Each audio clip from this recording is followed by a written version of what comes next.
Waouh, j'ai trop froid. J'ai trop froid.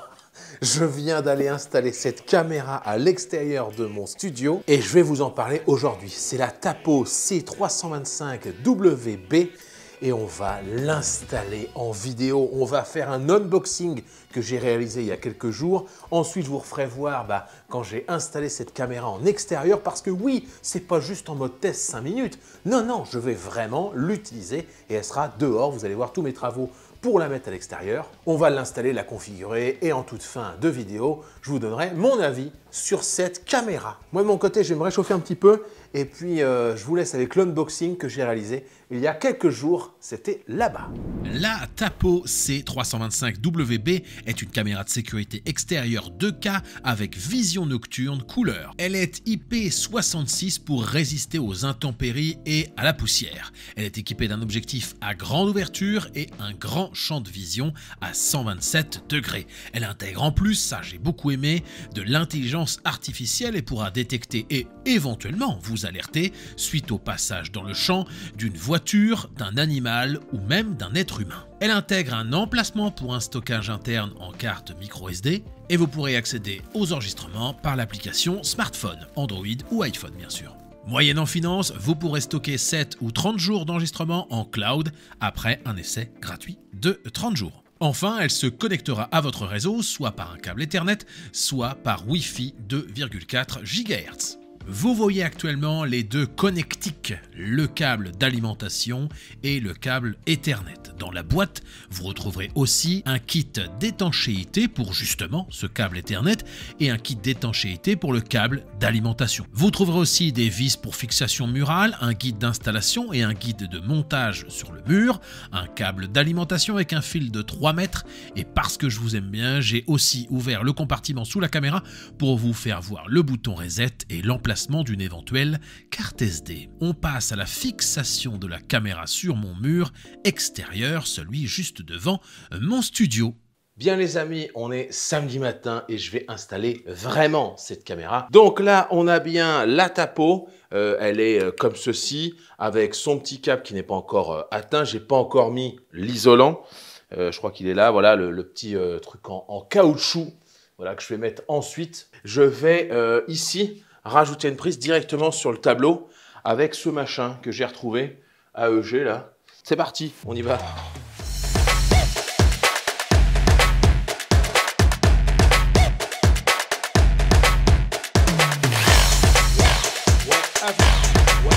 Ouais, ça fonctionne, c'est bon. On va peut-être les laisser brancher comme ça. Donc je pense qu'en perçant ici, là non, voilà. Est-ce que c'est un mur porteur? Donc j'ai pris mes mesures. Là, on doit être. Il y a une petite croix. J'ai fait une petite croix au tournevis.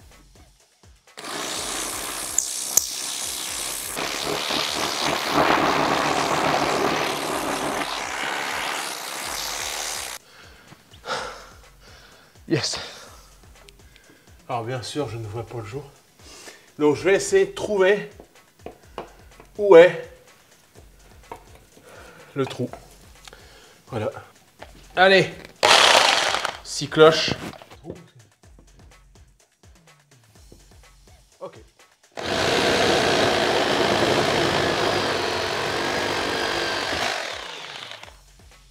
Je vous montre avec l'iPhone.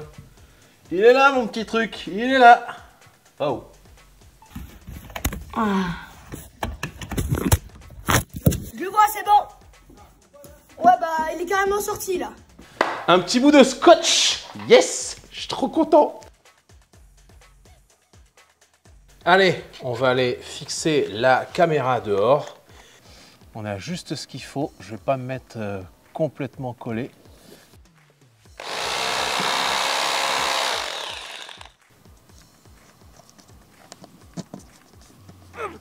Voilà, et puis cette dernière.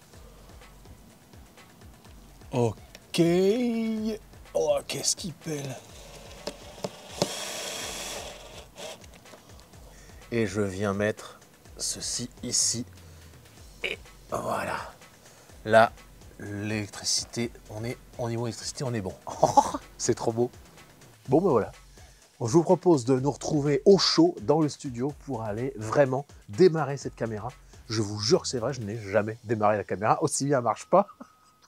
Mais voilà, j'ai trop hâte, On y va. Alors, vous l'avez vu, j'ai dû l'installer physiquement à l'extérieur de mon bâtiment. Ça, c'est bon, elle est maintenant pas branchée, il faut que je la branche juste derrière vous. Donc, j'enregistre l'écran de mon téléphone et je vais cliquer sur Tapo. Voilà, tout simplement, Tapo. C'est pas le premier produit que j'ai de Tapo, même de TP-Link en général, j'en ai plein. Mes bandes LED notamment sont Tapo. Bien d'ailleurs, regardez, tac, vous voyez, Tapo, tout ça, c'est déjà, c'est les frérots, entre guillemets. On va faire le plus. Ah voilà, c'est là où il va falloir choisir la caméra Tapo. 325 WB. Paf, je clique ici. Est-ce que je vais m'y connecter en filaire ou en Wi-Fi? Alors j'aurais tout à fait pu me connecter en filaire, mais je n'ai pas eu envie. Allumer et vérifier le voyant. Bon bah là, c'est parti, c'est le branchement. Je ne l'ai jamais fait. Alors, là vous voyez qu'il y a un voyant vert, rouge. Vert, rouge, ok, je ne sais pas ce que ça veut dire, mais voilà. Vert, rouge. Ah bah c'est normal, vert, rouge. Donc déjà rouge et vert. Connectez-vous à votre appareil Tapo, accédez aux paramètres Wi-Fi de votre téléphone et rejoignez TapoCam XXX. Trouvez.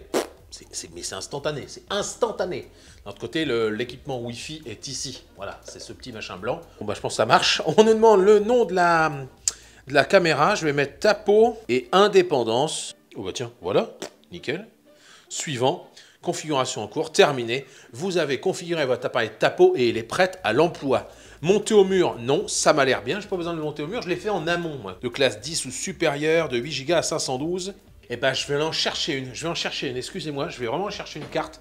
On va mettre une carte à l'intérieur. Bien, j'ai été chercher ma petite carte SD. C'est une toute petite, hein, elle fait 8 Go seulement. Là, vous voyez, en dessous de la caméra, vous avez ici 2 petites vis. Donc, je vais le faire là, vite fait. Et c'est pas facile de dévisser en même temps que le tien de l'appareil. Donc je dévisse et je reviens avec vous juste après. Voilà, vous voyez, fin de disque ultra 8 Go. Et là, on peut la mettre dedans. Allez, je revisse ça et on est pas mal. Bien voilà, la carte est dedans. Configurer stockage local, je peux faire compris. Bim.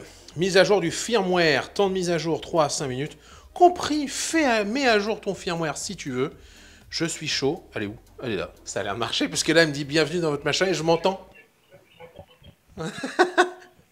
Allez. Détection intelligente de l'IA. Ok. Alarme sonore et lumineuse personnalisable. Compris. Oh, c'est énorme. Je parle. 1, 2. Est-ce que vous me recevez dehors? Bonsoir. Bonsoir. Là, je sais pas si vous me voyez. Ah là, on peut parler dehors. Bonsoir. Bon là, forcément, il y a un petit délai, mais je peux parler à ma caméra dehors. Et donc là, on peut l'orienter comme on veut.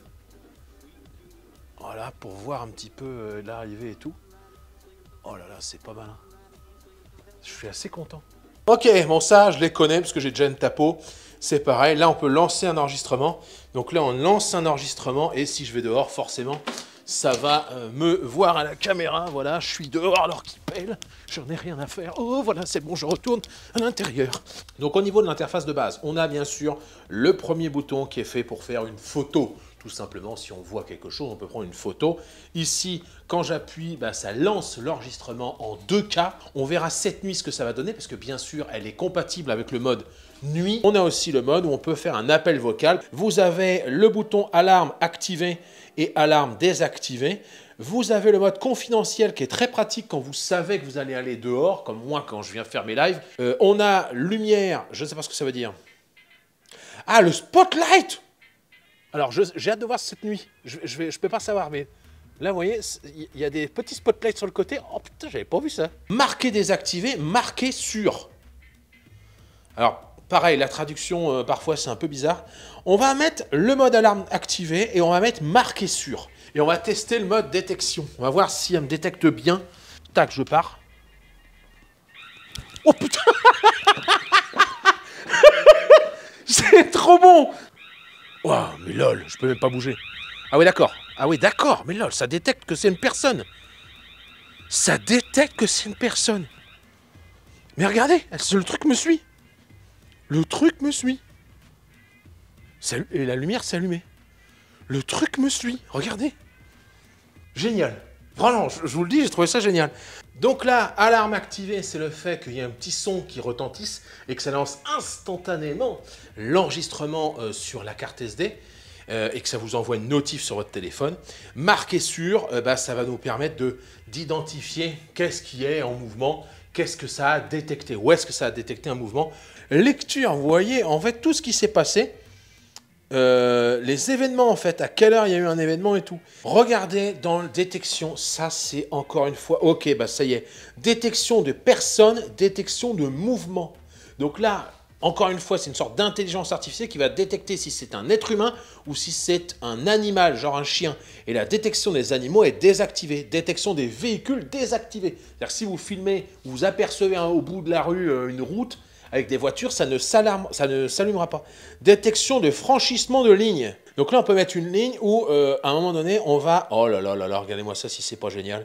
Donc, dès que quelqu'un va passer sur le côté de ma maison, vous voyez, dans les deux sens, ou alors seulement en passant par là, seulement en passant par là, dès que quelqu'un va passer là, ça va forcément lancer, enfin ça va déclencher une alerte, entre guillemets. Cette limite, on peut la mettre que à partir de 21 h par exemple. On peut la mettre que le dimanche, à partir de 14 h. Wow. Si on cache la caméra, on met quelque chose devant, on a une notification genre, il y a quelque chose devant la caméra. Là, les zones de confidentialité, ça va être des zones où vous ne souhaitez pas que ça filme. Ça ne sera pas affiché, ni surveillé, et vous serez tranquille, ça sera masqué. Vous pouvez créer un compte de caméra distinct pour permettre aux caméras Tapo de fonctionner avec des appareils tiers tels que les NVR et les NAS via le protocole RTSP. Moi qui veux faire un serveur Home Assistant, je pense que ça va être assez énorme. Je vous remets quand même le petit mode d'emploi, vous voyez, monter au mur. Vous voyez que les chenilles vous expliquent tout, hein. Embout étanche, regardez la vidéo, installez les embouts. Vous voyez, c'est exactement ce que j'ai fait tout à l'heure. C'est vraiment bien fichu. Alors là, au moment où je tourne, il est 13 h 53. Je ne peux pas savoir ce que ça va donner cette nuit. Cette nuit, c'est samedi soir. Donc je vais la laisser toute la nuit. On verra demain matin si elle était trop sensible ou pas. Bien sûr, je vous en parle en voix off parce que je ne peux pas savoir ce que ça va donner ce soir. C'est parti, la voix off pour mon avis sur la caméra cette nuit.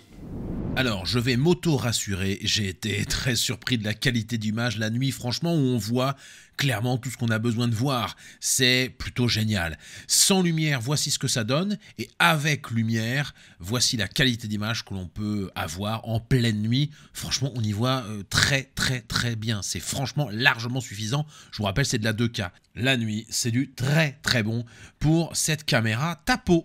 Cette caméra est vraiment très bien. Et je vais commencer par quelque chose que, d'abord, je fais jamais ça. Je vais commencer par le prix. Le prix sur un grand site de vente américain qui commence par A tout Z, enfin vous avez compris. Sur Amazon, vous pourrez trouver cette caméra aux alentours de 99, 100, 101 €.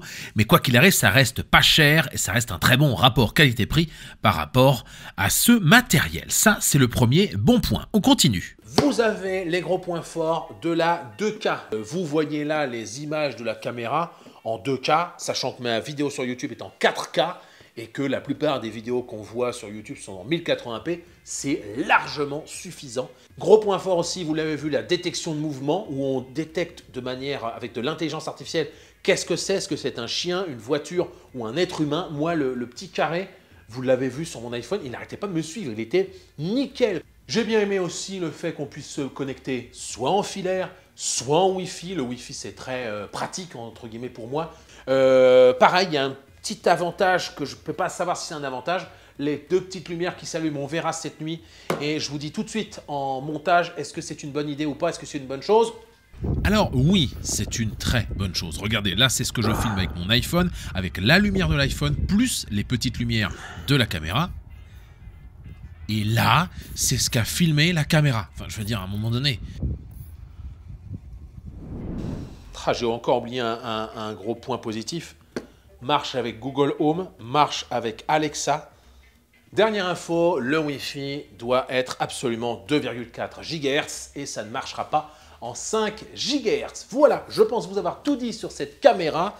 La Tapo C325WB Elle est géniale, elle ne coûte pas cher et elle n'a pas ou très peu de défauts ou de points à améliorer. Que demande le peuple? Rien. Elle demande cette caméra. Merci à Tapo de m'avoir encore fait confiance. Merci à TP-Link, c'est la maison mère. Merci à vous qui regardez cette vidéo et qui peut-être, si vous le souhaitez, pouvez vous abonner. Je vous dis à la semaine prochaine, dimanche 12 h. Bis et salut, bande de noobs.